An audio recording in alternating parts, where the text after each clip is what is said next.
Hornuning, the golden boy. All of a sudden, our flag football team is looking better and better. Hi, everyone. This is Will O'Toole from Park Ridge Sports History, welcoming you to another edition of All That Is Sports. And this week, I'd like to kind of focus on the legendary career of Paul Hornung, one of the quintessential players of the Vince Lombardi Packers, and also one of college football's more popular players, but and obviously one of football's most controversial players, both in the college ranks and also in the pros. And just to get started here, we love talking all things sports. If I go off, I digress. Just see it as you and me being two guys at a bar having a hamburger and a beer, and things coming out of the blue talking about all things sports. And anybody who has seen this show in the past realizes that I do love old-time football with the old Packers. I love college football, and I have to be honest, a partisan Notre Dame fan. But when I was doing some research for the show, I realized this. I always knew that Hornung was the only player from that wins the Heisman Trophy from a losing program. And I knew that perhaps there was maybe some outstanding talent out there, or maybe there wasn't, and almost it kind of fell into the Golden Boy's lap. But upon further review, and I don't need a camera to tell you this, I often wonder now why he was selected. I do have some theories, but I would like to go over the 5 or 6 other fellows who were in the running for the Heisman, but of course fall short to Hornung. First of all, let's just say this. Hornung was a legendary player coming out of high school. In fact, he had many offers to play both baseball and football and chose football.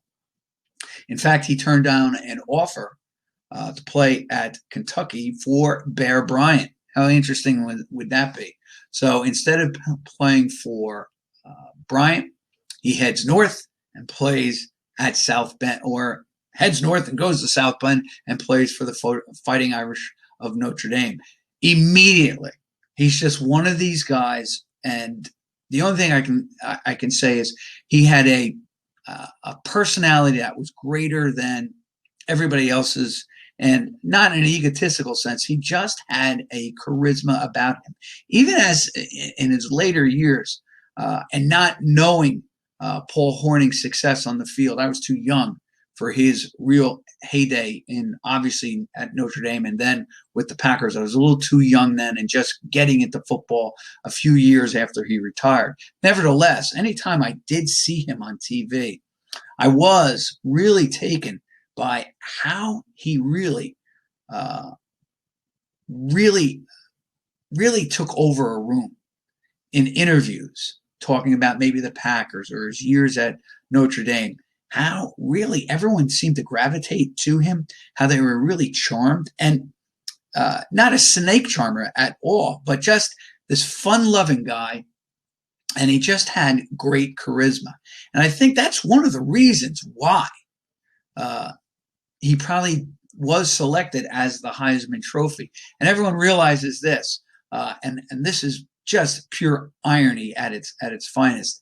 He has a 10-year career, although he only plays 9 years with the Packers, all with the Packers, mind you. And 1963, of course, he's thrown out of the game for a year along with Detroit Lion and rival Alex Karras, the defensive lineman for the Detroit team. And it's all about gambling. And why I laugh about that, and I just look at the sheer irony. For the most part, football has really survived and flourished because of gambling. I mean, you can't go through a sports page during the fall without seeing or recognizing the fact that people gamble on the games. And now our sports teams are even being sponsored and financed by sponsors that just whose real job is to take bets. And here in 1963, Rozelle suspends him from the game for the year for gambling. Now, Karras and Hornuning, and it was, I believe, investigated and never, there was never a shadow of doubt. They never bet on their own teams, but of course, they bet on other teams. And of course, Hornuning just kind of shrugged and accepted it. I know that it irked Lombardi something fierce because you got to remember the Packers were in the midst of really running a dynasty there in the 60s, because when you think of 60s football, the first team that comes to mind, without a doubt, is the Green Bay Packers. And just to give you an idea, Lombardi definitely, I think, made his career with the Packers. But before I get to that, I'd like to just go over his career at Notre Dame and my theory about why he wins the Heisman Trophy. And I believe that he wins the Heisman Trophy for a number of reasons. First of all, Notre Dame was a national team. They are the equivalent of the New York Yankees. And here's what I mean. Hornuning arrives from Louisville to South Bend and apparently shows up, let's say, for spring practice. And immediately he's nicknamed the Golden Boy. Why? Let's face it, he had these beautiful golden curls, hair, and he had Hollywood good looks. So women probably just really just were just amazed by him, and guys just wanted to be like him, and maybe the schoolboys just wanted to run just like him. He was the whole package. You could probably even consider this, and I've made this mention before, is that he might have been Notre Dame's equivalent of Mickey Mantle in the 1950s, because Mantle had that same kind of charisma. And there are just certain players like that. When they're on your team, they just seem to just have an aura about them. And for psychological reasons, having him in the lineup or having Mickey Mantle in the lineup, don't get me wrong, one of the great players of all time, but having them in the lineup, you just felt you're going to win. And I think Hornuning kind of embodies that too with Notre Dame. The two previous years, and this is what gets me with Hornuning and Notre Dame and him winning the Heisman Trophy in his senior year, I think he had a couple of advantages that the other players didn't. And one is media and the fact that Notre Dame was a national team. As I said, they were like the equivalent of the New York Yankees during the 50s. Not only that, Notre Dame was a brilliant marketing type of school. They went out of their region to play, and by going out, they immediately added additional fans. Every year since the 20s, they would go out to California and usually play USC. And then USC has become one of their big rivals. They reciprocate and play in South Bend the following year. This has worked, I believe, since about the late 20s. And one of the reasons that Knute Rockne did that was, hey, going out to Southern Cal late in the year, beautiful weather, it's a great recruiting tool, and you could snag much of that California talent. In fact, if you take a look, many of the great players in Notre Dame history came from the Golden State. Not only that, but Notre Dame always found a way to play on the East Coast. And they just didn't play in, let's just say, any venue. They would play in Yankee Stadium. In fact, they are the only team, I do believe, that has played in Yankee, Polo, Ebbets, and Shea, in addition to New Yankee Stadium. The only team to accomplish that. I think they played Syracuse in Shea Stadium back in the 60s. Of course, they had some thrilling games with Army in Yankee Stadium. One of them was 1969, which was my first football game I ever saw Notre Dame. Well, I can't really say I really saw a football game. I like to say I saw a football game, but I was a young, very young, 8, 9 years old, and we got dressed in suit jackets, and that was our big family day. My father took my 2 brothers and me to the game. And the only thing I ever remember is seeing a guy blocking my venue because he was wearing a fedora and nicely dressed. This is how you went to these games then. You wore a suit and tie. And this guy was always in my way. Plus, we were in the end zone to the left. And when he did kind of sit down, I still couldn't see the game because all I remember seeing is the back end of the Army Mule. But Notre Dame won that game. But for me, I was in love with the college game. And from that point on, I used to follow and watch the games or listen to the games on the radio with my dad and my brothers, some way, somehow. I still remember pacing the floor. An LSU game, I think 1970 or 71, that the Irish won 3-0. And I remember pacing the floor in my living room and TV room with my dad, going back and forth, listening to the game on the radio. Today, the only time you listen to the Irish on the radio is if you're in a car or you aren't watching it on the set because every game of theirs is being televised. That's how much of a national name they are. That's another story for another day. See how am I digressing? Anyway, that year, so Hornuning comes in. Not only that, but Hornuning was also the quarterback, or he was in the backfield of two previous Irish teams that finished 4th and 9th, respectively, in the final standings. And in fact, I think the first year he was there, I'm going to say 54, the Irish were preseason number 1. So he comes in with great fanfare. He's got great charisma, a charming personality. And I think that was enough to put him over the top of the Heisman Trophy winning. Now, there were 5 other players that year that I consider pretty much in the running.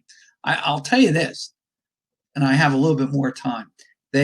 Some of the greats, if you did follow college football in the 50s, and of course I wasn't born then, so I'm only really reading about or seeing old films or having their old football cards. And just an aside, I didn't get any football cards today. I apologize. My machine wasn't working. I love showing the old cards, but I will in a future episode. I'll come back and show you some Paul Hornuning cards from the 1960s with the Packers. But there was a player who finished number 10, John Arnett from USC. He was a running back.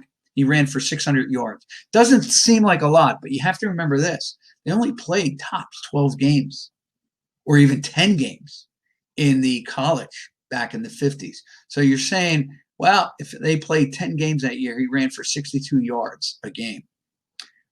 He still averaged 6 yards plus a carry. Then there was a fellow by the name of Ken Plowin from Iowa, quarterback. Iowa, I think, defeats Notre Dame that year, and I will have a chance to go over their schedule. But Ken Plowin. Jim Parker from Ohio State, an offensive lineman, kind of a la John Hicks of the 70s, got some running there. Problem with offensive linemen, and I know that they have pretty much their own award today, there's no statistical value that you could have judged them then. Yeah, they do have some metrics today that they use, but basically then you're saying, well, I guess this is how they judge offensive linemen. Does he amass a lot of penalties? No? Good. Does he block and form a hole for my running back to get through? Great. Does he hold the defensive lineman long enough for my pitcher, for my quarterback in the pocket to get off a throw? Great. Good offensive lineman. And I think that's what Parker does. All right. He does go on to have a pretty good career in the NFL. John Brodie, number 7, played at Stanford, much like Jim Plunkett, who I remember in the 70s with the Stanford Indians then, not the Cardinals. And I remember watching him win at least a Rose Bowl. I think he defeated Michigan or Ohio. I think it was Ohio State. But the thing that attracted me to Plunkett, I always liked him, was I always thought it was cool that he had such a great or interesting background. Both his parents, I believe, were blind, and they owned like a general store. And he's of Mexican-American descent. And, of course, here he is running the Stanford Indians in the Rose Bowl. And, of course, as a kid, it was either the Rose Bowl was either USC, UCLA every year, and they were always either playing Michigan or Ohio State. Very rarely did we see any of those four teams not involved in it. That year, of course, I know that Stanford makes it twice in 70 and 71. And in both contests, they played who? Michigan or Ohio State. Then you have Ron Cramer of Michigan, just mentioned. He was an end, caught 18 passes, 353 yards with 2 touchdowns. And here he's getting some recognition, finished 6th. But now you get to the real meat and potatoes guys, the guys who were very valuable. Jimmy Brown comes in at 5th. Now, Brown, I think, suffers from a number of things. Probably one of the things he does suffer from is this. Syracuse, Eastern team. Eastern teams aren't seen in the same light as the Big Ten or the Southern schools. Even to today, they're not seen in the same light. And the other thing was that Jim Brown, being African American, he's trying to make his headway into college football, and probably doesn't get quite the voting support that he should have from other parts of the country. But Jimmy Brown ran for 986 yards. I think the Orange play 11 games that year. I'm just, you know what, I got a little time here. They do play in a bowl game. They finished 8th, and they finished 7-2, which means he was running over 100 yards a game. That's unprecedented. And they do go to, I believe, they went to the Cotton Bowl and lost by a point to Texas Christian, which finished 14th that year. Now, here's the thing.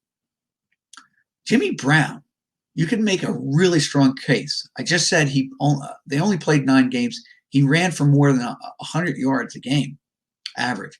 They beat Maryland, ranked 6th to start the season. They lose to Pitt, which was ranked 10th. And I'm using Football Reference here.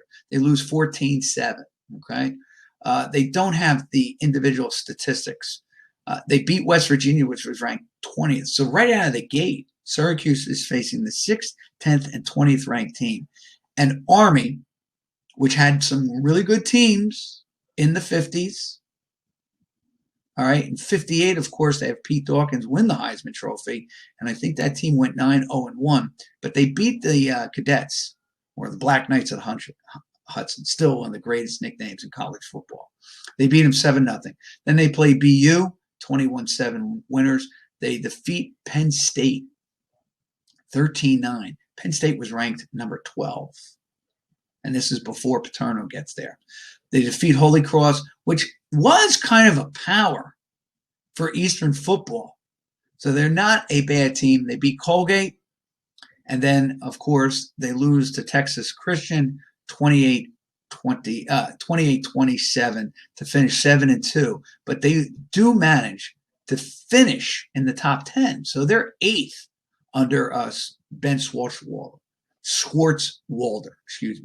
All right. So really, you could make a case for Jimmy Brown. Although in this respect, I am not. I'm going to save who I make the case for last. Then Jerry Tubbs, another offensive lineman for Oklahoma.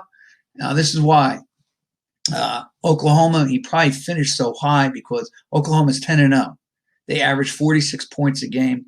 They are undefeated, 10-0, and finish number 1 with under Bud Wilkinson. Unbelievable season. I'm going to jump to number 2. Like I said, I'm going to leave number 3 for last. Johnny Majors at Tennessee. All right. Tennessee that year, they finish 10-1. They finish right behind Oklahoma. And in their schedule, here's who Tennessee beat. They beat number 2 Georgia Tech.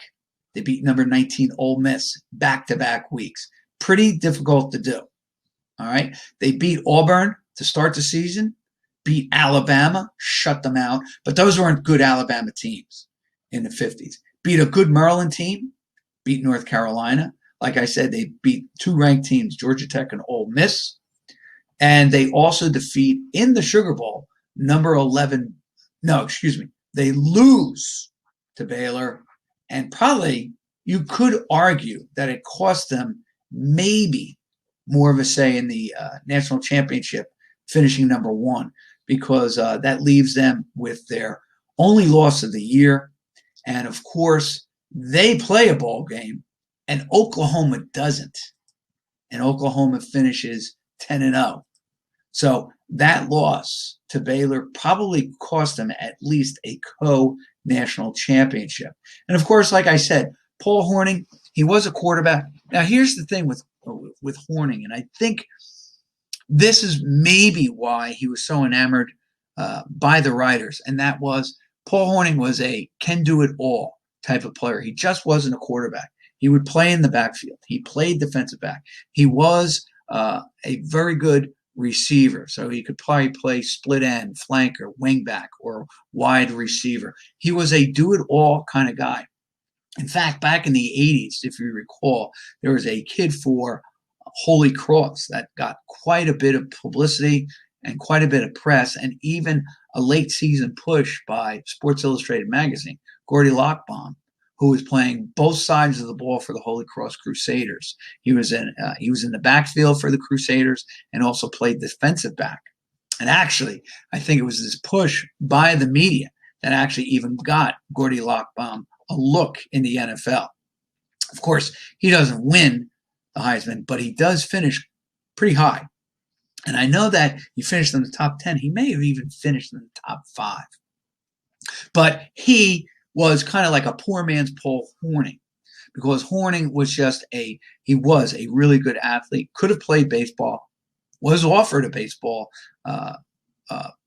scholarship, was offered probably would have been offered a professional baseball contract, but chose to play for the Notre Dame Fighting Irish. Now, all of this leads me to this. Johnny Majors finished second for Tennessee. He played for Tennessee. I know Majors as this, even though Football Reference just gives, let's say, his rushing attempts. He ran for 108 times, ran for 549 yards. Good average, 5.1, 7 TDs. But I remember Majors more for being a punt and kickoff return artist. Notice what I said, artist or specialist with Tennessee. And that's where he really got a big push from the writers and probably from the fans and all of college football to finish second. He had 172 first place votes. He had 171 second and 136 third place votes. The guy who actually got the most first place votes but didn't win was the guy now I'm going to feature. Well, let me just give you this. Hornung had 197 first place votes, 162 second place votes, and 151 third place votes. And of course, it goes 3, 2, 1. So first place, let's say you get 3 points, second place 2, third place 1 point. All right. So this fella actually finished with the most first place votes. And you could actually argue that his teammate, Jerry Tubbs, probably knocked him out of the box with the second place votes. And I'm talking about Tommy McDonald.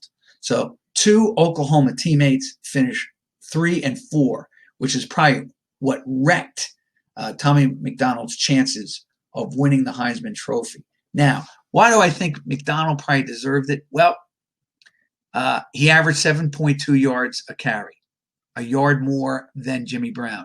He had 12 TDs. Jimmy Brown had 13. But Brown played one more game. And he did it in only 119 attempts. He ran for 853 yards. So he ran for 85 yards a game. Brown, playing 9 games, ran for over 100 yards a game in 158 attempts. So basically he got almost 40 more carries. 40 more carries. That's 4 more carries a game when you think about it. All right, regardless. I'm not going to be an accountant here. I'm just saying, though, that McDonald, and here is the deal with McDonald in Oklahoma. Ready for this? And this is why I really do, as I'm looking at this, and of course, I'm doing this in terms of context from almost approaching 70 years. 60. I am approaching almost 80 years here. No, almost 70. Oh boy. Thank heavens I'm not your accountant. Almost 70 years here, guys. So I'm taking it way out of context. I wasn't there at the time. But I think many people would say this. Oklahoma finished 10-0. They were in the Big Seven then. Oklahoma State wasn't in the Big Eight. They come in, they leave, they come back again. Bud Wilkinson is the coach. They're 10-0. Maybe what hurts McDonald is the fact that Oklahoma had a buzzsaw of a team during the 50s. Remember, they have one of the longest unbeaten streaks in college football. That was ended, I believe, by Notre Dame, and it was at 47 games, I think. But Oklahoma scored 466 points that year for an average of 46 a game. They only allowed 51 points all year. They had, ready for this, 3, 4, 5. They had 6 shutouts that year. They didn't play. Now, what hurts them also, I'll come back to that in a second. They averaged, or they scored over their average 1, 2, 3, 4 times, including 2 games where they scored 60. And in their last 2 games against Nebraska and Oklahoma State, who was playing in the Missouri Valley Conference then, they scored 107 points and only gave up 6. So they're winning 53.5 to 3 in those last 2 contests. Every year, every week they were 1. They were preseason number 1. The only time they fell to number 2 was the week that they played at South Bend and Notre Dame. And get this, in a game that probably Oklahoma cemented their real hold, at least as the number 1 team, although they do fall again to number 2. They demolished the Irish. They beat them 40-0. So Paul Hornuning didn't even really have a good game. Now, here's the deal. On further review, you're starting to say, why didn't Tommy McDonald win the Heisman? Why did they give it to Hornuning? And again, I think the number of factors are this. I think there was a natural predilection by the writers to like anything Notre Dame at the point. Why? They are the Yankees of college football. Meanwhile, many of these other teams, the Syracuses, the Oklahomas, the Michigans, the Ohio States, the Alabamas and Tennessee, are more regional. Notre Dame was probably the only national team that had a national following. Notice what I'm saying. The only national team, with maybe the exception of Army and maybe Navy. But Army kind of, they waged a number of battles with Notre Dame. So I'm thinking this, that Notre Dame has the media behind them. They have the dynasty of being the college football's version of the New York Yankees with all their national championships, many wins coming from out of the blue, out of the jaws of death, many dramatic moments in their football history. Of course, you have movies being made about them. You have a future president playing George Gipp in the George Gipp story. You have Pat O'Brien playing Knute Rockne, one of the probably, when you think about it, 3 or 4 most important people to the success of college football, if you really wanted to think about it.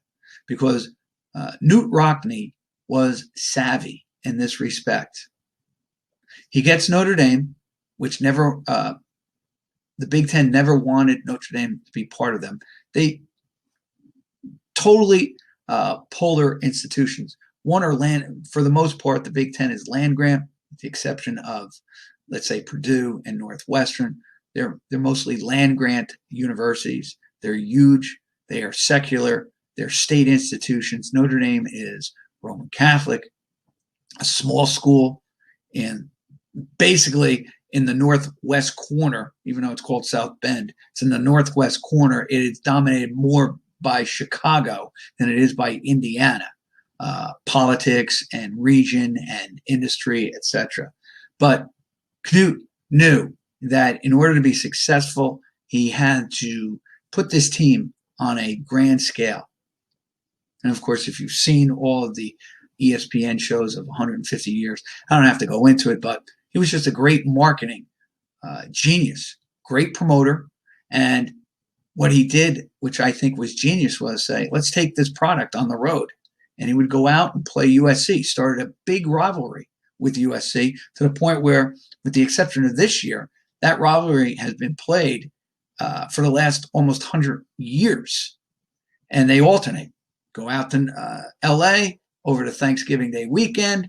We have them the next year in the first or second week in October and play them. But they still make a sojourn out to LA for recruiting, and it's nice weather, the whole 9 yards for the Irish. Plus, the Irish, as I just mentioned, had some great contests with Army at Yankee Stadium. In fact, I made this. The Irish just wouldn't play those teams in their own venue. They would look for neutral sites that had larger seating. So instead of playing at Mikey, which they have done, they would play at Yankee Stadium. In fact, the Irish, in their history, they have played.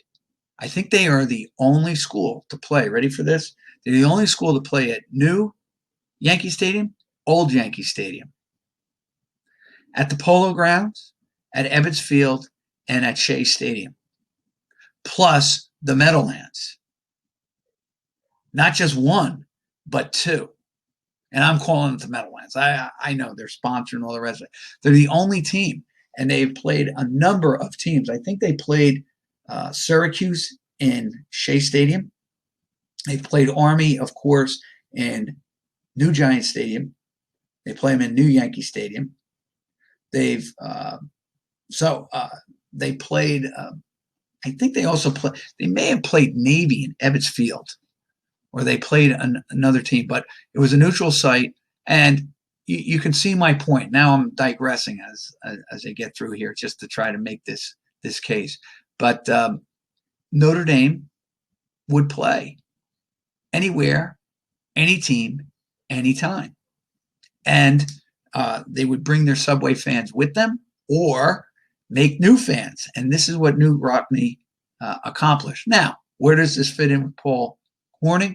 Well, 30 years since then, Notre Dame has built a dynasty in South Bend. And I think that Hornuning benefited from that greatly.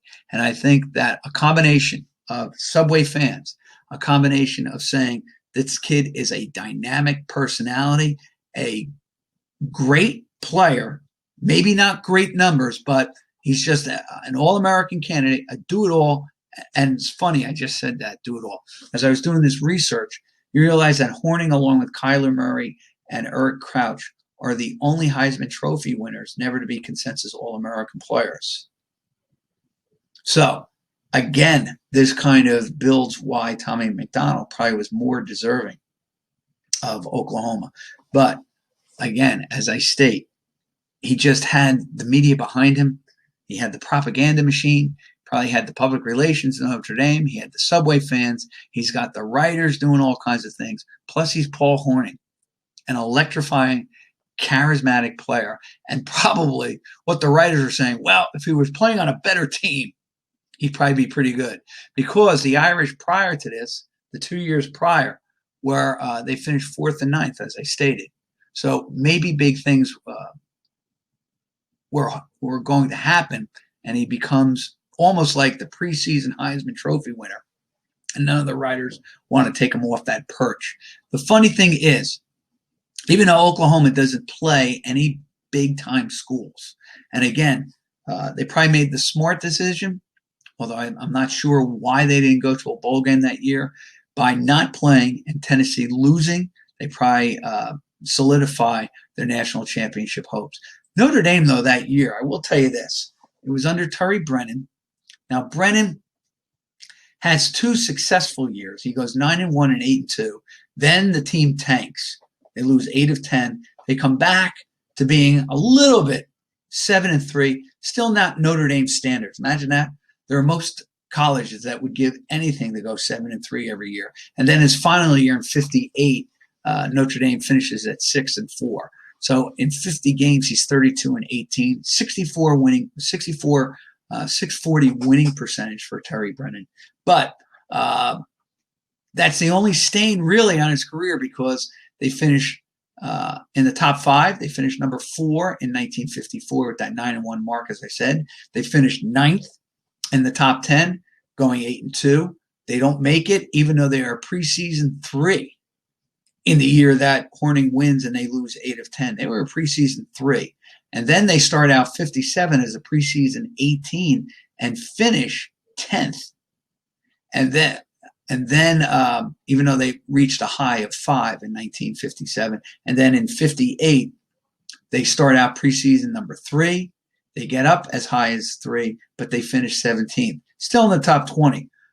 There's not a coach or a school that wouldn't love these numbers: 32-18 over 5 years, including a 9-1 record and an 8-2 record, and that you finish in the top 10 3 times and in the top 20 4 times with only one bad season. Yet it wasn't good enough. And Brennan leaves the school.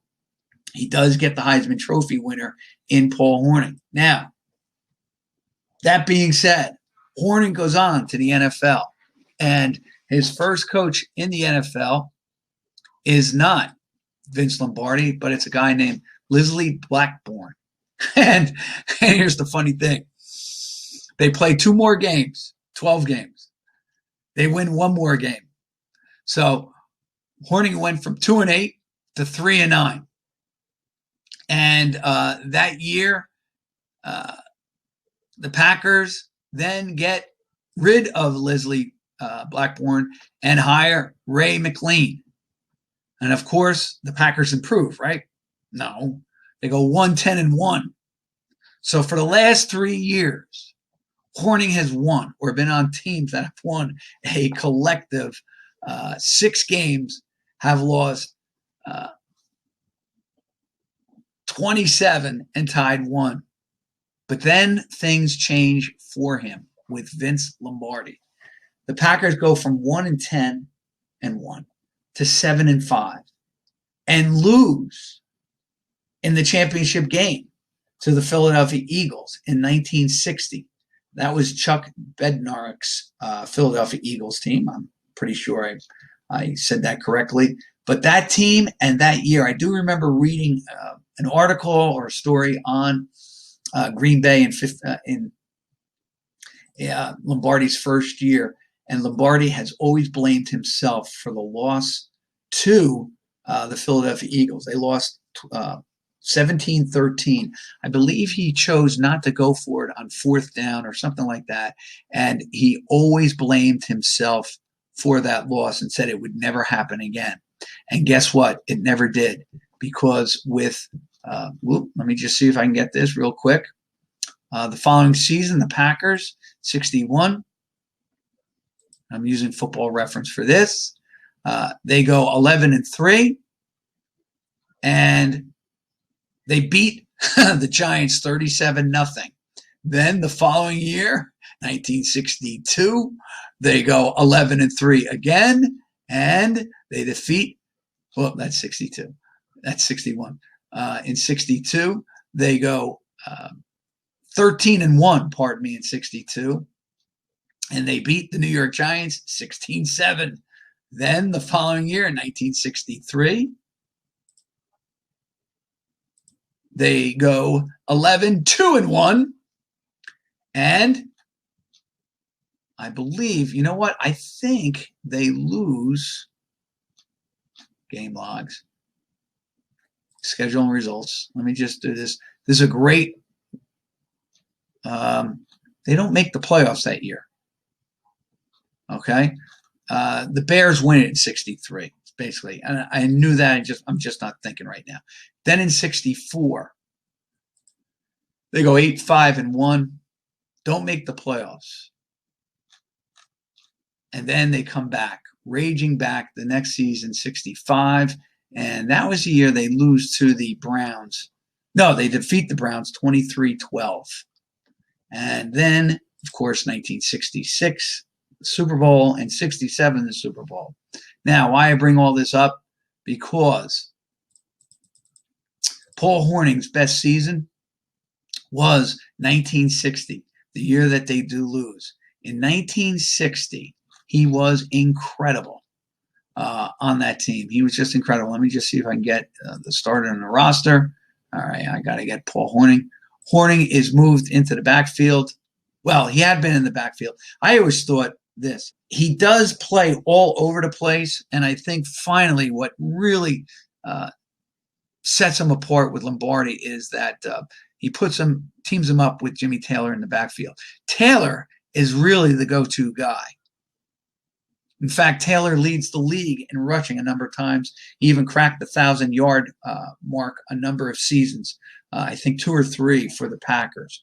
But this is why Lombardi loved Hornuning so much. First of all, he had just a personality you would consider opposite Lombardi's, but maybe Lombardi saw in Hornuning maybe a guy he wished he was.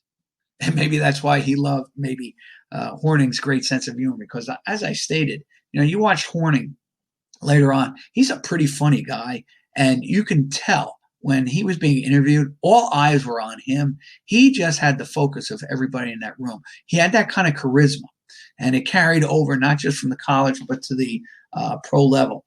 That year in 1960 is the only year that Hornuning leads the league. He leads the league in rushing touchdowns with 13, but he was unbelievable. He was the quintessential fantasy football player that year because he scored over 175 points, either as touchdowns, passing touchdowns, or on extra points, because he was he didn't miss an extra point all year. He was 41 of 41, and he had a pretty decent. He was 15 of 28 for the Packers as a field goal kicker. So if you had him as a fantasy player in 1960, you had the player in most respects. He was the player.